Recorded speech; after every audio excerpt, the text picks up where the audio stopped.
10 বছর পরে এই মুর্শিদাবাদে কত লোক রয়েছে? 200, 300, 350 বছর ধরে এই মাটিতে রয়েছে। মুর্শিদাবাদের মানুষের কাছে 100 বছর 150 বছর আগের সম্পত্তির কাগজ রয়েছে। আজকে আমাদের লাইনে দাঁড়িয়ে নাগরিকত্বের প্রমাণ দিতে হবে নরেন্দ্র মোদীকে, অমিত শাহকে। ভোটমুখী বঙ্গে পরিযায়ী খুনে উত্তপ্ত মুর্শিদাবাদের বেলডাঙ্গা। অন্যদিকে শনিবার জেলার বহরমপুরে সভা করেন তৃণমূলের সর্বভারতীয় সাধারণ সম্পাদক অভিষেক বন্দ্যোপাধ্যায়। এদিনের মঞ্চ থেকে বেলডাঙ্গার ঘটনার পাশাপাশি এসআইআর নিয়েও সুর চড়িয়েছেন তৃণমূলের দ্বিতীয় গুরুত্বপূর্ণ নেতা। অভিষেকের গলায় শোনা যায় এসআইআর হয়রানির কথা। মঞ্চ থেকে নির্বাচন কমিশনকে নিশানা অভিষেকের। তিনি বলেন, অপরিকল্পিত এসআইআর এর কারণে প্রায় 84 জন মারা গিয়েছেন। নির্বাচন কমিশনকে নির্যাতন কমিশন বলেও কটাক্ষ। অপরিকল্পিত এসআইআর এর কারণে আজকে 2 মাসের মধ্যে প্রায় 84 জন মানুষ মারা গেছে। 116টা আত্মঘাতীর ঘটনা ঘটেছে। যারা সুইসাইড অ্যাটেম্প করেছে তার মধ্যে 84 জন মারা গেছে। হঠাৎ ইচ্ছা হলো আজকে লাইনে দাঁড়িয়ে নাগরিকত্বের প্রমাণ দিতে হবে। কে হে তুমি? তোমাকে নাগরিকত্বের প্রমাণ দেবে? 100 দিনের কাজের টাকা যারা 5 বছর ধরে বন্ধ রেখেও থামেনি, পরবর্তীকালে এসআইআর করে মানুষকে ধারাবাহিকভাবে নির্যাতিত করেছে। এই কমিশন নির্বাচন কমিশন নয়, এই কমিশন হচ্ছে নির্যাতন কমিশন।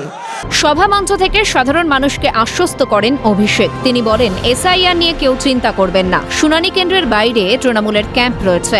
কারো অসুবিধা হলে ক্যাম্পে যোগাযোগ করলে সহযোগিতা মিলবে। তিনি আরও বলেন, এই মাটির ওপর প্রধানমন্ত্রী, স্বরাষ্ট্রমন্ত্রী, রাষ্ট্রপতি, মুখ্যমন্ত্রী, রাজ্যপালের যা অধিকার, সাধারণ মানুষেরও ততটাই অধিকার। এই মাটির প্রতি যতটা অধিকার আপনাদের সকলের, এই মাটির প্রতি ততটাই অধিকার। এই মাটির প্রতি প্রধানমন্ত্রী, স্বরাষ্ট্রমন্ত্রী, মুখ্যমন্ত্রী, রাজ্যপাল, রাষ্ট্রপতির যা অধিকার, আপনাদের সকলের একই অধিকার। আমরা সকলেই এই মাটির সন্তান, এই দেশের নাগরিক। নতুন করে নাগরিকত্বের প্রমাণ কাউকে দিতে হবে না। কোনো রকম কোনো সহায়তা চাইলে তৃণমূল কংগ্রেসের ক্যাম্পে গিয়ে যোগাযোগ করবেন। অভিষেক আরও বলেন, সারা দেশের জন্য এসআইআর এর নিয়ম আলাদা, আর বাংলায় যারা রয়েছে তাদের নিয়ম আলাদা। বিশেষ করে সংখ্যালঘু মানুষদের হয়রানি করা হচ্ছে বলে দাবি করেন তিনি। এবার মুর্শিদাবাদ থেকে মাটি মানুষের সরকারের পক্ষে 22-0 করার ডাক অভিষেকের। 22-0 হলে তৃণমূল 250+ হবে, কেউ আটকাতে পারবে না। বলছে হিন্দু বুথে 10টা নোটিশ আর মাইনরিটি বুথে 500টা নোটিশ। সারা, এটা আমি বলছি না, সাধারণ মানুষ বলছে। কিন্তু এটাই বাংলার জেদ। তুমি 600 নোটিশ পাঠাবে, ওই 600 জন গিয়ে আবার নাম তোলার ব্যবস্থা করবে। আমরা ছাড়বো না, মাথা নত করবো না। বাংলা বশ্যতা স্বীকার করতে জানে না, বাংলা মেরুদণ্ড বিক্রি করতে জানে না। আমরা আত্মসমর্পণ করব না। শেষ রক্তবিন্দু পর্যন্ত লড়াই হবে। খেলা তুমি শেষ করেছো, আর খেলা আমরা শেষ করব। এলাকার শান্তি, শৃঙ্খলা, সম্প্রীতি বজায় রাখবেন। কোনোভাবে বিজেপিকে অক্সিজেন দেওয়া যাবে না।